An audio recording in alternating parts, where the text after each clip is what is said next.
So this is a solenoid. As you know, when I'll just connect it to a battery or a cell. Okay, this is positive terminal and this is negative terminal.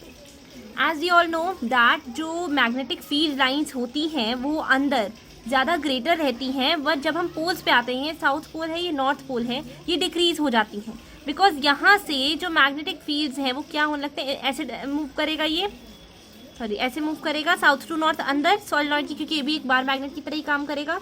बाहर जाते ही spread होने लगते हैं. जब ये बाहर जाके spread होने लगते हैं तो एंड्स पे इनकी जो मैग्नेटिक फील्ड है वो कम होती है. This is the reason.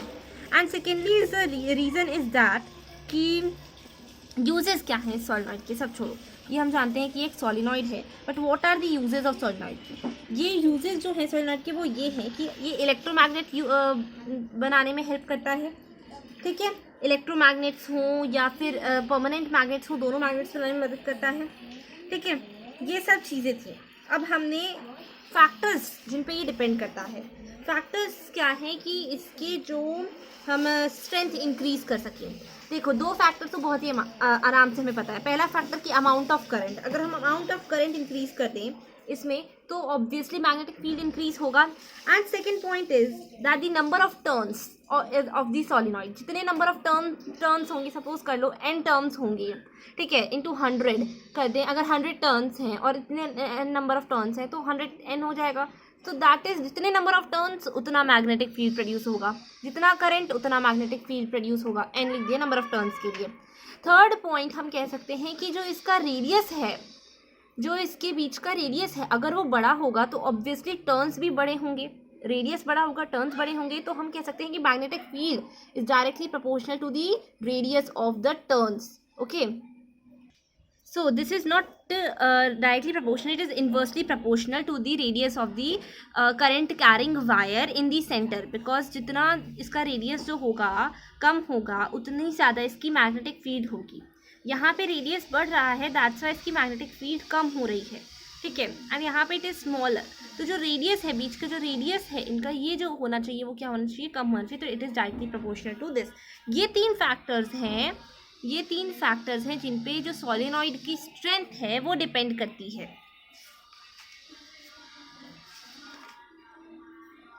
Not only this, electromagnet और परमानेंट मैग्नेट में एक सबसे बड़ा डिफरेंस ये भी आता है कि जो पोलैरिटी है तब चेंज होती है जब करंट रिवर्स होता है इलेक्ट्रोमैग्नेट्स में, और इसमें पोलैरिटी चेंज नहीं होगी जब करंट रिवर्स होगा. इसमें पोलैरिटी चेंज हो जाती है.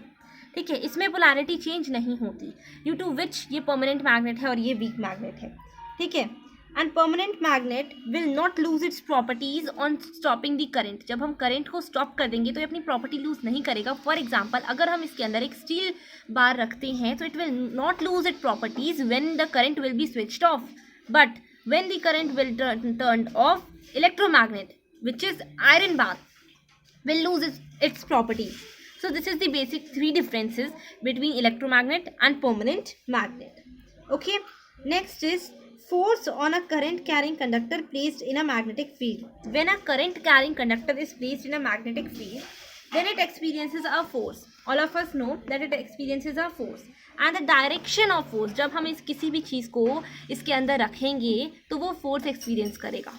ऑब्वियसली फोर्स एक्सपीरियंस करेगा, बट उस फोर्स की डायरेक्शन क्या होगी. जब हमने एक उसको सर्कुलर लूप को भी कनेक्ट किया था तब भी उसने फोर्स एक्सपीरियंस किया था, उसकी डायरेक्शन क्या होगी. तो डायरेक्शन पता चलेगी हमें लेफ्ट हैंड रूल से. Now I am going to tell you left hand rule. It's like this, whole hand.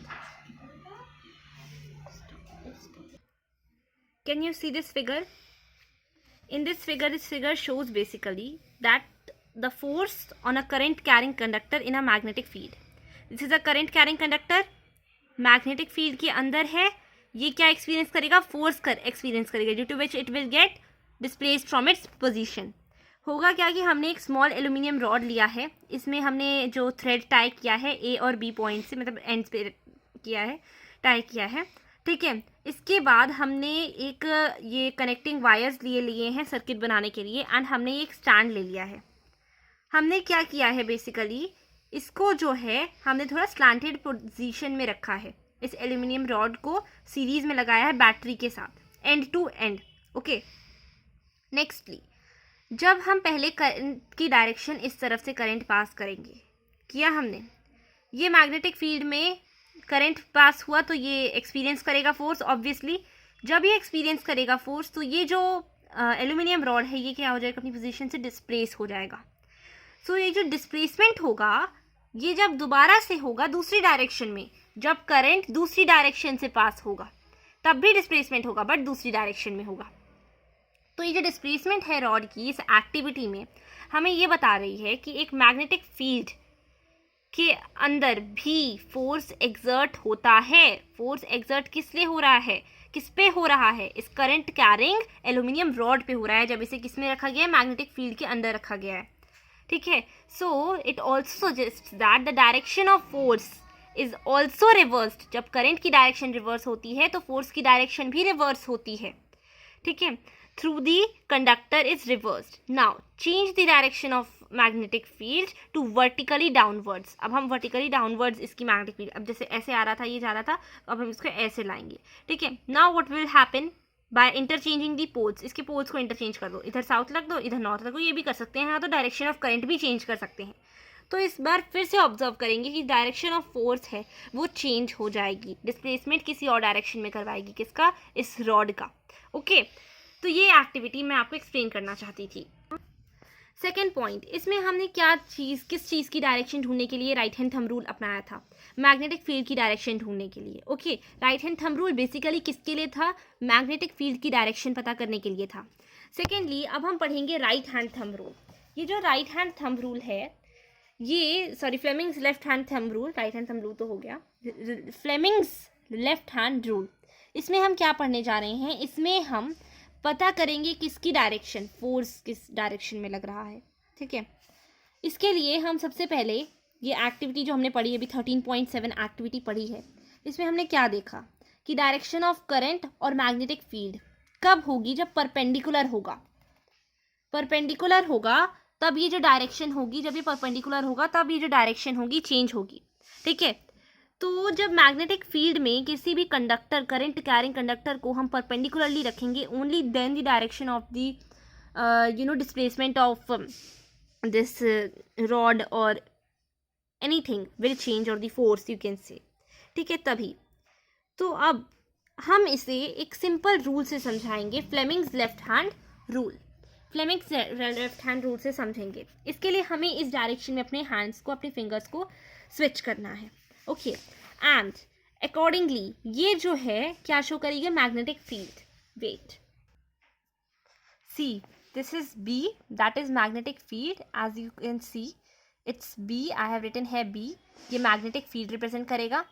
ठीक है, सेकेंडली ये एफ है, एफ फॉर फोर्स, ये मोशन ऑफ फोर्स एक्सपीरियंस करेगा, बताएगा, और ये है current, I for current. Okay, now you have to put spread your hands like this in this direction, or you can say like this. Okay, keep this thing in mind, either this, we will move our hands, हम ऐसी positions रखेंगे, अपने हाथ को ऐसे move करेंगे, ऐसे move करेंगे, ऐसे मूव करेंगे, ऐसे मूव करेंगे, as per the requirement of the question. ठीक है, हाथ पर ऐसे ही रहना चाहिए, keep this thing in mind, it's like this, it should be like this only, nothing else.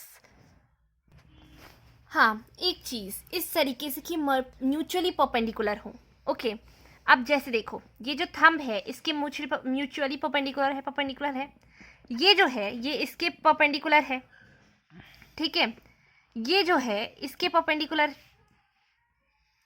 ये जो है ये इसके परपेंडिकुलर है, ये इसके परपेंडिकुलर है, अगर हम ऐसे रखें ये इसके परपेंडिकुलर है ना, ये वाला इसके परपेंडिकुलर। इसी तरीके से हमें ये सीखना है right hand thumb, Fleming's left hand thumb rule. Okay, thumb नहीं, left hand rule, Fleming's left hand rule. Okay, now see this figure, focus on this figure. ये फोर्स है, ये फील्ड है, ये करंट है।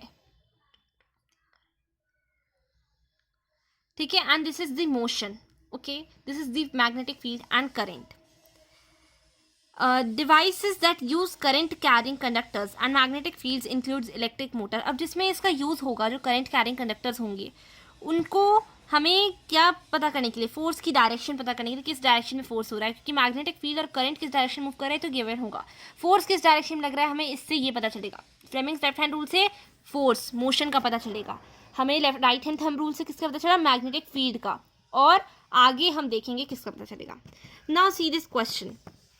N electron enters a magnetic field at right angles to it. एक electron enter करता है इस तरीके से मैग्नेटिक फील्ड में राइट एंगल पे, ठीक है. अच्छा, अब जो करंट की डायरेक्शन होती है वो किस तरीके, पॉजिटिव टू नेगेटिव होती है ना. नेगेटिव टू पॉजिटिव तो होती नहीं होती ना. तो ऑब्वियसली जब इलेक्ट्रॉन्स इस डायरेक्शन में मूव कर रहे हैं तो करंट की डायरेक्शन ऑपोजिट होगी, इस डायरेक्शन में होगी करंट की पोजीशन डायरेक्शन, ठीक है. अब इसके बाद क्वेश्चन में बोला है कि the direction of force acting on the electron will be, कैसा होगा. ओके, अच्छा ये डायरेक्शंस देख लें ज़रा हम. ये राइट है, ये राइट साइड है, ये लेफ्ट साइड है, ये अप है, ये डाउन है. ओके, नेक्स्ट बोला है an electron centres a magnetic field. Magnetic field की डायरेक्शन इधर कैसे शो की गई है, मैग्नेटिक फील्ड की उस तरफ शो की गई है. तो हम ऐसे ही बनाएंगे. सी इस फिगर को ऐसे देखो, ये मैग्नेटिक फील्ड है हमारा.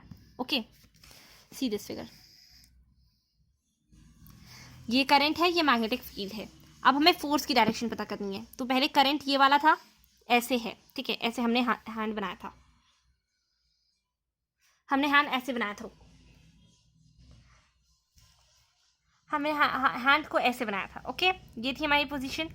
अब एक करंट है, इसको मैं ऐसे करूँगी तो ये मैग्नेटिक फील्ड की डायरेक्शन इधर हो गई. तो इसकी डायरेक्शन क्या है मैग्नेटिक फील्ड की, अबव है, अप है. ये करंट की डायरेक्शन आए, ये मैग्नेटिक फील्ड की ये अप है. हमें केवल हैंड को ऐसे से इस डायरेक्शन में हो सके मूव करना है, नथिंग एल्स. हमें सिर्फ अपने फिंगर्स को मूव नहीं करना, हमें केवल हैंड मूव करना है जिस भी डायरेक्शन में जैसे भी हो सके. ओके, तो क्या हुई डायरेक्शन इसकी, ऐसे थी, ये ऐसा था, ये वाली direction up. Okay, now answer is out of the page और into the page. Tell me, देखो राइट और लेफ्ट ऑप्शन तो कट गए, आउट ऑफ द पेज तो निकल नहीं रहा है, ऑब्वियसली नहीं निकल रहा. So answer is into the page.